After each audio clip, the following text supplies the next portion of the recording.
रामनवमीचा उत्साह शेगावमध्ये सुद्धा आहे। तिथून आपले प्रतिनिधी संजय महाजन सध्या आपल्यासोबत आहेत। संजय, दरवर्षीच शेगावमध्ये सुद्धा हजारो भाविक येतात।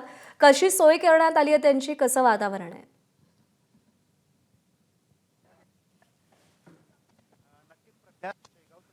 मी तुला दाखवलं तर सकाळपासूनच या ठिकाणी श्री राम नवमी जन्मोत्सवाचा मोठा उत्साह आहे। आपण जर का बघितलं, आता मी सध्या मंदिरासमोर आहे।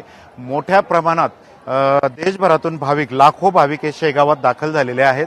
सकाळपासूनच भाविकांची मोठी रीग लागलेली आहे। मोठ्या उत्साहात या ठिकाणी राम जन्मोत्सवाचा हा सोहळा साजरा होत आहे। मंदिर प्रशासनानेही भाविकांना कुठल्याही प्रकारचा त्रास होऊ नये त्यासाठी व्यवस्था केलेली आहे। खरं तर हा 131वा राम जन्मोत्सव सोहळा या मंदिरात साजरा होत आहे। त्यानिमित्त देशभरातून दरवर्षी या ठिकाणी भाविक येतात। अनेक भाविक या ठिकाणी आहे। आपल्या सोबत एक भाविक आहेत। तुम्ही कुठनं आलात आणि कसं वाटतं, इथं कशासाठी आलात? माझं गाव मूर्तिजापूर आहे आणि माझं नाव सचिन आंबेकर। मी दरवर्षी इथे दर्शनाला येत असतो। श्री गजानन महाराज संस्थान या ठिकाणी आज भाविकांची खूप मोठ्या प्रमाणात गर्दी जमलेली आहे। साधारणतः इथे दर्शनाला 3-3 तास लागत आहे आणि हा साधारणतः इथे दर्शनाला 3-3.5 तास लागत आहे आणि हा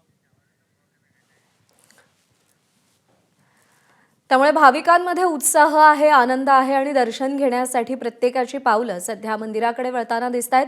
संजय, धन्यवाद दिलेल्या माहितीसाठी। एबीपी माझा, उघडा डोळे बघा नीट।